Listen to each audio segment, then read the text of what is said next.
નમસ્કાર મિત્રો, આજે ભારતીય જનતા પાર્ટીએ નીતિન નબીન જેના રાષ્ટ્રીય અધ્યક્ષ છે, નવા રાષ્ટ્રીય અધ્યક્ષ, એમની ટીમની જાહેરાત કરી અને જાહેરાતમાં એમણે જેમને લીધા છે એ જૈનજી ને ધ્યાનમાં રાખીને મહદ અંશે યુવા પેઢીને સ્થાન અપાયું છે. ઉત્તર પ્રદેશમાં અને ઉત્તરાખંડમાં ચૂંટણી આવી રહી છે, એટલા માટે એને પણ મહત્વ અપાયું છે. ગુજરાતમાંથી પણ 4 વ્યક્તિઓને સ્થાન મળ્યું છે. એમાં બહુ મહત્વનું સ્થાન જો કોઈને મળ્યું હોય તો એ વડોદરાના સાંસદ હેમાંગ જોશીને યુવા મોરચાના રાષ્ટ્રીય અધ્યક્ષ તરીકે સ્થાન મળ્યું છે. અને બાકી તો રોહન ગુપ્તા, જે કોંગ્રેસમાંથી આયાત થયેલા એમના રાષ્ટ્રીય પ્રવક્તા, એ રાષ્ટ્રીય મંત્રી થયા છે. વર્ષાબેન દોશી સુરેન્દ્રનગરના ધારાસભ્ય રહ્યા અને ગુજરાત ભાજપના ઉપાધ્યક્ષ પણ હતા. એ રાષ્ટ્રીય ઉપાધ્યક્ષ બન્યા છે. એટલે અગાઉ પણ એક બેન ભાવનગરના એ રાષ્ટ્રીય ઉપાધ્યક્ષ હતા, એમને સ્થાને એમને જાણે કે મૂક્યા હોય એવું લાગે. જગદીશ પટેલને રાષ્ટ્રીય મંત્રી બનાવ્યા છે. ગુજરાત પૂરતી આટલી વાત, કારણ કે આમ તો ગુજરાતમાંથી નરેન્દ્ર મોદી, માન્ય વડાપ્રધાન, અને અમિત શાહ, માન્ય ગૃહમંત્રી અને સહકાર મંત્રી, એ દિલ્હીમાં બેઠા હોય ત્યારે ગુજરાતને આમ તો વધુ ન્યાય મળવો જોઈએ. કેટલો ન્યાય મળે છે નાણાંની ફાળવણીમાં એ તો તમે બધા જાણો છો, એટલે આજે એ પ્રશ્ન નથી, એના વિશે ક્યારેક વાત કરીશું. મને પહેલી દ્રષ્ટિએ આ યાદી જોઈ, ભારતીય જનતા પાર્ટીની સત્તાવાર યાદી, the Bharatiya Janata party honourable national president Shri Nitin Nabin is pleased to appoint the following members as national office bearers of the BJP and other responsibilities. મને પહેલી દ્રષ્ટિએ એવું લાગ્યું, જ્યારે વસુંધરા રાજે સિંધિયાનું નામ એ ઉપાધ્યક્ષ તરીકે, નેશનલ વાઇસ પ્રેસિડેન્ટ તરીકે મેં જોયું, પહેલું જ નામ, ત્યારે મને એવું થયું કે વસુંધરા રાજે સિંધિયાનું અપમાન કરવા માટે એમને મુખ્યમંત્રી તરીકે ત્યાં રાજસ્થાનમાં મૂક્યા નહીં અને એમની જ પાસે ચબરકીના મુખ્યમંત્રી ભંવરલાલ શર્માનું નામ જાહેર કર્યું હતું. એ વખતે જે એમનું અપમાન થયું હતું, એ અપમાન મારી દ્રષ્ટિએ અત્યારે પણ ભારતીય જનતા પાર્ટી, નરેન્દ્ર મોદી અને અમિત શાહની ભારતીય જનતા પાર્ટી કરી રહી છે એવું લાગ્યા વિના રહેતું નથી. વસુંધરા રાજે સિંધિયા વાજપેયી સરકારમાં પણ મિનિસ્ટર રહ્યા, રાજસ્થાનના મુખ્યમંત્રી રહ્યા. એટલે આમ તો વાતો તો રૂડી રૂપાડી થશે કે પક્ષ જે જવાબદારી આપે એ જવાબદારી સ્વીકારવાની અમારે હોય, પરંતુ આવતા દિવસોમાં ભારતીય જનતા પાર્ટીમાં જો બળવો થાય અને થવાની શક્યતા છે, તો વસુંધરા રાજે એ બળવાની અંદર સામેલ હશે, એટલું તો હું બહુ સ્પષ્ટપણે કહી શકું. કારણ વસુંધરા રાજે કરતા પણ એકદમ જુનિયર એવા નીતિન નબીન, એમના હાથ નીચે એમણે કામ કરવાનું થાય ત્યારે પક્ષનો આદેશ શિરોમાન્ય ભલે ગણે, પરંતુ એ એમને ફરીને એકવાર અપમાનિત કરાયા હોય એવું લાગે છે. મોદીના જે બહુ જ વિશ્વાસુ ગણાય એવા રામ માધવ, જે પહેલા મહામંત્રી હતા, અને મોદીના મિશન જે હોય દેશમાં અને વિદેશમાં, જમ્મુ કાશ્મીરમાં હોય કે પછી અમેરિકામાં હોય, એ પાર પાડનાર રામ માધવ ફરીને એમની ટીમમાં આવી ગયા છે, એમને સામેલ કરાયા છે. એટલે એ પણ એક બહુ જ મહત્વની એમની નિમણૂક વાઇસ પ્રેસિડેન્ટ તરીકે કરવામાં આવી છે. રામ માધવ એ આરએસએસના પ્રચારક છે અને એ મોદીના નિષ્ઠાવંત છે. બીજા મોદીના જે નિષ્ઠાવંત છે સ્મૃતિ ઈરાની, તમને ખ્યાલ છે એક કાર્યક્રમમાં સ્મૃતિએ એમને નમસ્તે કર્યું તો એની સામે એમણે જોયું પણ નહોતું. સ્મૃતિ ઈરાનીને અપમાનિત કરવાનું કામ પણ એમણે બખૂબી નિભાવ્યું હતું. પરંતુ હવે જ્યારે રાહુલ ગાંધી એક પડકાર બનીને મોદીની સામે ઊભા છે ત્યારે સ્મૃતિ ઈરાનીને રાહુલ ગાંધીની સામે લડવા માટે, ટકરાવ માટે, એમને એના પડકારને પહોંચી વળવા માટે અને જે રીતે બેફામપણે નિવેદનો કરતા હતા સંસદમાં પણ, સોનિયા ગાંધી માફી માંગો, સોનિયા ગાંધી માફી માંગો. અત્યારે પણ ભારતીય જનતા પાર્ટી જ્યારે ભીંસમાં છે ત્યારે ભારતીય જનતા પાર્ટીના ગૃહમંત્રી અમિત શાહ જ નહીં, બીજા ભારતીય જનતા પાર્ટીના નેતાઓ પણ ઉછળીને સોનિયા ગાંધીની પાસેથી માફી મગાવવાની વાત કરે છે. અરે જે પાર્ટીના પૂર્વસૂરીઓએ આઝાદીની લડાઈમાં ભાગ ન લીધો હોય, ક્યારે આઝાદી મળી ત્યાં સુધી વંદે માતરમનું ગાન ન કર્યું હોય, એ લોકો અત્યારે વંદે માતરમનું અપમાન કર્યું એમ કહીને કોંગ્રેસના નેતાઓ અને સુપ્રીમ લીડર્સ ખડગે, રાહુલ ગાંધી, સોનિયા ગાંધી એમની પાસે માફી મંગાવવાની અપેક્ષા કરે છે. મને લાગે છે કે આ દેશની પ્રજા એટલી મૂર્ખ નથી કે જે ન સમજે. હવે તો જેનજીએ આ દેશની પ્રજાને જગાડી દીધી છે. એટલે ભલે સ્મૃતિ ઈરાની પાછા અમેઠી જાય, અમેઠીમાં એ હારી ગયા. એકવાર રાહુલ ગાંધીને એમણે હરાવ્યા હતા ત્યારે બે પાંદડે હતા. મોદીની સરકારમાં એ મંત્રી હતા, ક્યારેક મોદીની સામે એ ધરણા કરી રહ્યા હતા, તમે જાણો છો. અને પછી એ મોદીના ખાસમ ખાસ થઈ ગયા હતા અને પછી મોદી એમને ઓળખતા જ ના હોય એવું થયું હતું. પરંતુ ફરીને અત્યારે જ્યારે મોદી ભીંસમાં છે, અમિત શાહ ભીંસમાં છે, સંસદમાં મોદી અને અમિત શાહની બેઇજ્જતી થઈ ગઈ છે.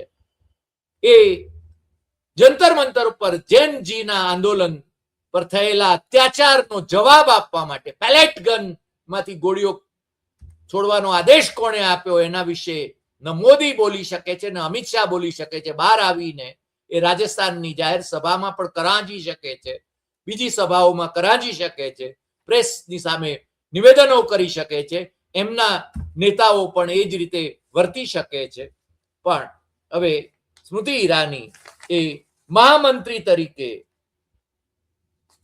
ચોથા નંબરે છે. આમ તો પહેલા નંબરે વિનોદ તાવડે છે. વિનોદ તાવડે મહારાષ્ટ્રમાં મંત્રી રહ્યા અને મોદીના મેન ફ્રાઈડે છે. એમની પણ ડિગ્રી, શિક્ષણની ડિગ્રી એ વિવાદાસ્પદ છે. પણ વિવાદાસ્પદ ડિગ્રીઓ વાળાઓ ભારતીય જનતા પાર્ટીને બરાબર અનુકૂળ આવે છે, એ બધા જાણે છે. મહામંત્રી તરીકે વિનોદ તાવડે એ મહત્વનું સ્થાન ધરાવશે એ નિશ્ચિત છે. પણ સાથે સાથે સુનિલ બંસલ, બિપ્લવ કુમાર દેવ, ત્રિપુરાના મુખ્યમંત્રી રહેલા બિપ્લવ કુમાર દેવ એ પણ મહામંત્રી તરીકે છે. એટલે આને છે ને એક રીતે પેલી કામરાજ યોજના હતી, તમને ખ્યાલ હશે કોંગ્રેસના વખતમાં, કે કેટલાકને પાર્ટીનું કામ સોંપવા માટે સરકારમાંથી મુક્ત કરવા, અને એ રીતે બિપ્લવ દેવ ને મુખ્યમંત્રી તો હતા, એના પછી એમને કોંગ્રેસમાંથી આયાત કરેલા મુખ્યમંત્રીને ત્રિપુરાના મુખ્યમંત્રી કોંગ્રેસમાંથી આયાત કરેલા નેતાને ત્રિપુરાના મુખ્યમંત્રી બનાવ્યા હતા અને આમને દિલ્હી લઈ આવ્યા હતા. પણ એ હવે મહામંત્રી રહેશે, રાષ્ટ્રીય મહામંત્રી. સતીશ પુનિયા, ડોક્ટર સતીશ પુનિયા, ગજેન્દ્ર પટેલ, કેટલાક નામો એકદમ અજાણ્યા છે, કમસે કમ અમારા માટે અજાણ્યા. એમની પાર્ટી માટે કદાચ જાણીતા હશે, પરંતુ જે નામો અમને બહુ જ જાણીતા છે એમાં BL સંતોષ એ જનરલ સેક્રેટરી ઓર્ગેનાઇઝેશન છે, એટલે RSS ના પ્રચારક છે. RSS આમ તો દાવો સરદાર સાહેબને એવું વચન આપેલું કે અમે તો કલ્ચરલ ઓર્ગેનાઇઝેશન છીએ, પરંતુ હવે બધા આખી દુનિયા જાણી ગઈ છે કે RSS એ પોલિટિકલ પાર્ટી છે. અને RSS માંથી પ્રચારક એ ભારતીય જનતા પાર્ટી, એની જે રાજકીય પાંખ છે એમાં ડેપ્યુટેશન પર હોય, અને જનરલ સેક્રેટરી ઓર્ગેનાઇઝેશન એ બહુ જ મહત્વનો હોદ્દો હોય છે. ત્યાં BL સંતોષને જાળવવામાં આવ્યા છે. રામ માધવ અને વસુંધરા રાજેની સાથે તીરથસિંહ રાવત ઉત્તરાખંડના મુખ્યમંત્રી રહ્યા. એ આ વખતે ઉત્તરાખંડમાં હમણાં ચૂંટણી આવી રહી છે એટલે એમને પણ કામે લગાડવા, આ બધાને છે ને અસાઇનમેન્ટ આપવામાં આવે છે, કારણ કે હવે તમે છે ને કામે વળો અને પાર્ટી હારે નહીં એની તકેદારી તમારે રાખવાની છે. એને માટે એમને કામે લગાડવા માટેનું આ નવી ટીમમાં કામ સોંપાય છે, અસાઇનમેન્ટ અપાય છે. મોદી સરકારમાં મંત્રી રહેલા અને આમ તો આયાતી કોંગ્રેસમાંથી અથવા તો TDP માંથી આયાત કરાયેલા NTR ના દીકરી ડી પુરંદેશ્વરી એમને પણ નેશનલ વાઇસ પ્રેસિડેન્ટ એ બનાવવામાં આવ્યા છે. પછી આપણા બેન શ્રી વર્ષાબેન નરેન્દ્રભાઈ દોશી, મેં કહ્યું એમ ગુજરાતના સુરેન્દ્રનગરના ધારાસભ્ય હતા, એમને પણ રાષ્ટ્રીય ઉપાધ્યક્ષ બનાવવામાં આવ્યા છે. બાકીના જે છે પંજાબમાં પણ સરદાર મનપ્રીતસિંહ બાદલ એમને બનાવવામાં આવ્યા છે. બીજા સાઉથમાંથી પણ કેટલાક લીધા છે. અને ઉત્તર પ્રદેશમાં ચૂંટણી આવી રહી છે 6 મહિનામાં જ, અને ત્યાં મુસ્લિમોને પણ રાજી કરવાની વાત છે. મુસ્લિમોને ભારતીય જનતા પાર્ટી બહુ જ જૂજ પ્રમાણમાં ટિકિટો આપે છે, પરંતુ એમના વોટ એને ખપે છે.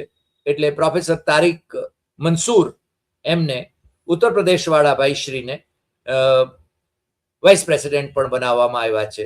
વેસ્ટ બેંગોલમાંથી શ્રીમતી ડોક્ટર મધુચંદ્રકાર એમને વાઇસ પ્રેસિડેન્ટ બનાવ્યા. વાઇસ પ્રેસિડેન્ટ 11 વાઇસ પ્રેસિડેન્ટ એમણે બનાવ્યા છે, અને 8 જેટલા એમના નેશનલ જનરલ સેક્રેટરી છે. નેશનલ જોઈન્ટ જનરલ સેક્રેટરી જે ઓર્ગેનાઇઝેશન, એટલે એ પણ પાછા RSS ના જ પ્રચારકો હશે એવું માનવું પડે. એમાં શિવપ્રકાશ મુંબઈના અને સૌદનસિંહ એ ચંદીગઢના, એમનો સમાવેશ કરવામાં આવ્યો છે. મારી દ્રષ્ટિએ જે અત્યારે વાણિજ્ય મંત્રી છે પિયુષ ગોયલ, એમને નેશનલ ટ્રેઝરર, ખજાનચી, રાષ્ટ્રીય ખજાનચી તરીકેનો હોદ્દો અપાયો છે. અને એમના પિતાશ્રી VP ગોયલ, વેદપ્રકાશ ગોયલ, એ પણ ભારતીય જનતા પાર્ટીના ટ્રેઝરર હતા. એ વાજપેયી સરકારમાં મિનિસ્ટર પણ હતા. અને એમના પત્ની ચંદ્રકાંતા ગોયલ, એટલે કે પિયુષ ગોયલના માતુશ્રી, એ પણ ભારતીય જનતા પાર્ટીના મહારાષ્ટ્રમાં વિધાનસભ્ય પણ હતા. એટલે ભારતીય જનતા પાર્ટીના સર્વે સર્વા નરેન્દ્ર મોદી જ્યારે પરિવારવાદની વાત કરે ત્યારે એ પરિવારવાદ માત્ર નહેરુ ગાંધી ફેમિલીને જ લાગુ પડે, બાકી કોઈને લાગુ પડતું નથી. કારણ કે ભારતીય જનતા પાર્ટીમાં પરિવારવાદ એ ફાટ થઈ રહ્યો છે, એ આપણે બધા જાણીએ છીએ. નેશનલ સેક્રેટરીઝમાં જગદીશ પટેલ આપણા ગુજરાતના, એમનો સમાવેશ કરવામાં આવ્યો છે. અને બીજા આમ આદમી પાર્ટીમાંથી આયાત થયેલા અને સંગઠનનું કામ ગુજરાતનું પણ જે જોતા હતા એ ડોક્ટર સંદીપ પાઠક, એમનો પણ સમાવેશ કર્યો. એટલે આમાં ઘણા બધા એમના આયાતી નેતાઓને હોદ્દા આપ્યા છે. એ જ રીતે કેરળમાંથી અનિલ એન્ટની, એમને પણ નેશનલ સેક્રેટરી બનાવવામાં આવ્યા છે. એ નેશનલ અનિલ એન્ટની, હું માનું છું ત્યાં સુધી AK એન્ટની, એ જે આપણા સંરક્ષણ મંત્રી હતા કે કેરળના CM હતા, એમના સન છે. પણ એમના પિતાશ્રી એ કોંગ્રેસને વફાદાર રહ્યા છે. અને અનિલ એન્ટની ત્યાં આગળ ચૂંટાઈ શક્યા નહોતા, એ વાત પણ અત્યારે મારે મૂકવી પડે. રોહન ગુપ્તા કોંગ્રેસમાં હતા ત્યારે પણ એ ભારતીય જનતા પાર્ટીના અને અમિત શાહના મિત્રોની સાથે ભાગીદારીમાં હતા. એ વાત પણ અજય પટેલ સાથેની એમની ભાગીદારી બહુ જગજાહેર હતી. અને એ કોંગ્રેસ વાળા કેટલા બુદ્ધિશાળી હતા. ગુજરાત કોંગ્રેસ વાળા તો ખાસ બુદ્ધિનો કેટલો ઉપયોગ કરે છે એ ખબર નથી, પરંતુ એમને લોકસભાના ઉમેદવાર જાહેર કરી દીધા કોંગ્રેસે, અને પછી ભાઈશ્રી ભારતીય જનતા પાર્ટીમાં જોડાઈ ગયા. એટલે કોંગ્રેસને છેદઈને એ ભારતીય જનતા પાર્ટીમાં જોડાયા. અત્યાર સુધી એ રાષ્ટ્રીય પ્રવક્તા તરીકે હતા. હવે છે ને રાષ્ટ્રીય મંત્રી તરીકે એમને સામેલ કરાયા છે. બાકીનામાં સંબિત પાત્રા તો બહુ જાણીતું નામ છે, તમે જાણો છો. અને સંબિત પાત્રા વિશે એમના નામના પણ ઘણા બધા જુદા જુદા અર્થો અને જુદી રીતે એમની ઓળખ આપવામાં આવે છે. પરંતુ એ માનનીય સંસદ સભ્ય છે પુરીના, જ્યાં શંકરાચાર્યની પીઠ છે, તમને ખ્યાલ છે. અને ભારતીય જનતા પાર્ટીના પ્રવક્તા અને જુઠ્ઠાણાઓ ફેલાવવા માટેની ભારતીય જનતા પાર્ટીની જે મશીનરી છે એમાં પણ સંબિત પાત્રાનું ખૂબ મોટું યોગદાન છે. અને હમણાં પેલેટ ગન્સ, કોઈ એમ કે ગોળીબાર થયો નથી, એની પેલેટ ગન્સનો ઉપયોગ થયો નથી, એવી વાત પણ એમણે પ્રેસ કોન્ફરન્સ ભરીને કરતા હતા. એમને એનો સરપાવ પણ કદાચ મળ્યો હશે, એટલે એમને નોર્થ ઇસ્ટના કોઓર્ડિનેટર બનાવવામાં આવ્યા છે.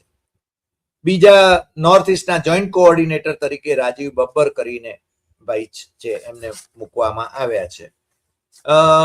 મેં કહ્યું એમ કે વડોદરાના ડોક્ટર હેમાંગ જોશી એમને યુવા મોરચાના પ્રેસિડેન્ટ બનાવવામાં આવ્યા છે. બાકીના બધા મોરચાઓની અંદર બીજા બધા રાજ્યો, અને ખાસ કરીને આમાં જોઈએ છીએ તો ઉત્તર પ્રદેશ અને ઉત્તરાખંડ એના પર વિશેષ ધ્યાન રાખવામાં આવ્યું છે. મીડિયા કોઓર્ડિનેટર તરીકે અનિલ બલુની ઉત્તરાખંડના, એમને ખાસ જાળવવામાં આવ્યા છે. પ્રદીપ ભંડારી, આશીષ અગરવાલ અને સિદ્ધાર્થ યાદવ આ મીડિયા કન્વીનર્સ તરીકે મૂકવામાં આવ્યા છે.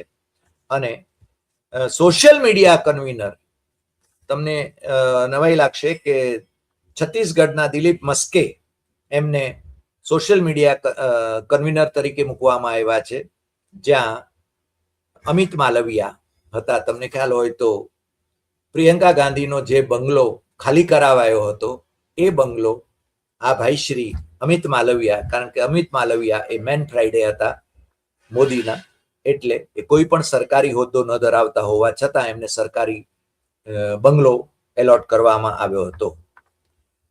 મહારાષ્ટ્રના પ્રીતિ ગાંધી એ સોશિયલ મીડિયા કો કન્વીનર છે. અને બીજા કો કન્વીનરમાં શિવાનંદ દ્વિવેદી, આલોક ભટ્ટ ઉત્તરાખંડના છે, શિવાનંદ દ્વિવેદી દિલ્હીના છે, અને અરુણ યાદવ એ હરિયાણાના છે. એકંદરે આ જે નવી ટીમ જે છે, એ નવી ટીમમાં મહદઅંશે નવા ચહેરાઓને સ્થાન મળ્યું છે. અને મને લાગે છે કે જેન જીના જે આંદોલન અને એનો વ્યાપ જે રીતે આખા દેશમાં વધ્યો છે, અને અમિત માલવિયા એ ભારતીય જનતા પાર્ટીના સોશિયલ મીડિયાને એ રીતે એને કાઉન્ટર કરવામાં બહુ જાજી સફળતા મેળવી શક્યા નથી, એટલે એમને એમાંથી દૂર કરીને એમ કદાચ નવી જવાબદારી પણ આપી દે, કારણ કે આ મોદી શાહનું તો ભલું પૂછવું, એટલે એમને અત્યારે તો દૂર કરવામાં આવ્યા છે. મેં કહ્યું એમ, ખાસ વસુંધરા રાજે સિંધિયા એમની જ્યારે વાત કરીએ છીએ, ત્યારે વસુંધરા રાજે સિંધિયા ખરેખર તો રાષ્ટ્રીય અધ્યક્ષ તરીકે એમનું નામ અગાઉ ચાલ્યું હતું, પરંતુ ભારતીય જનતા પાર્ટીમાં કોઈ મહિલા એને રાષ્ટ્રીય અધ્યક્ષ બનાવવામાં આવે એવી શક્યતા જોવામાં આવતી નથી. મહિલાઓ પ્રત્યેના એમના અભિગમની બાબતમાં એ આરએસએસની ભૂમિકા ઉપર હોય છે. વસુંધરા રાજે સિંધિયા એમના માતુશ્રી રાજમાતા સિંધિયા, ગ્વાલિયરના રાજમાતા, એ સંસ્થાપક ઉપાધ્યક્ષ હતા, રાષ્ટ્રીય ઉપાધ્યક્ષ હતા ભારતીય જનતા પાર્ટીના, અને અગાઉ ઇન્દિરા ગાંધીના સખી હતા અને કોંગ્રેસના એ સાંસદ પણ રહ્યા. પરંતુ સમયાંતરે એમના પરિવારમાંથી જ એમના પુત્ર એ કોંગ્રેસમાં રહ્યા, અને એમના પૌત્ર પણ કોંગ્રેસમાં મિનિસ્ટર રહ્યા, રાહુલ ગાંધીના ખાસ રહ્યા, અને અત્યારે એ ભારતીય જનતા પાર્ટીમાં છે. આખો પરિવાર એ ભારતીય જનતા પાર્ટીમાં અત્યારે તો છે. વસુંધરા રાજેના બેન મધ્યપ્રદેશમાં છે, અને એ પણ ભારતીય જનતા પાર્ટીના મિનિસ્ટર રહ્યા છે, સાંસદ પણ રહ્યા છે. એટલે પરિવારવાદની જ્યારે વાત આવે ત્યારે મોદી જ્યારે પરિવારવાદની વાત કરે તો અમને બધાને હસવું આવે છે, કારણ કે ભારતીય જનતા પાર્ટી એ પરિવારવાદથી ફાટફાટ થતી પાર્ટી છે. પરંતુ આજે એમની નવી ટીમ, નીતિન નબીનની જે નવી ટીમ મોદી શાહે ઘડી આપી હશે, એ ટીમ એ મને લાગે છે કે યુવા પેઢીને કઈ રીતે સાચવી લેવી અને ચૂંટણીમાં કઈ રીતે વિજય મેળવવો અને આક્રમકતાપૂર્વક કઈ રીતે લડવું એની તૈયારીના ભાગરૂપે એમણે આ ટીમ તૈયાર કરી હોય એવું લાગ્યા વિના રહેતું નથી. પરંતુ મને આ ટીમમાં વસુંધરા રાજે અને બીજા કેટલાક જેમને મૂકવામાં આવ્યા છે એ આવતા દિવસોમાં મને એ બળવો થાય ભારતીય જનતા પાર્ટીમાં તો એમાં એમની ભૂમિકા હશે એવું લાગ્યા વિના રહેતું નથી. આજે આટલી વાત. ફરી મળીશું નવા એપિસોડમાં નવા વિષય સાથે. આપણે નવા હોદ્દેદારોને અત્યારે તો શુભકામના પાઠવીએ, કારણ કે સારું કામ કરે, દેશનું સારું કામ કરે, પ્રજાનું સારું કામ કરે. માત્ર ચૂંટણી લક્ષી જ કામોમાં એ રમમાણ હોય એ યોગ્ય નથી, એટલું તો કહેવું પડશે. નમસ્કાર.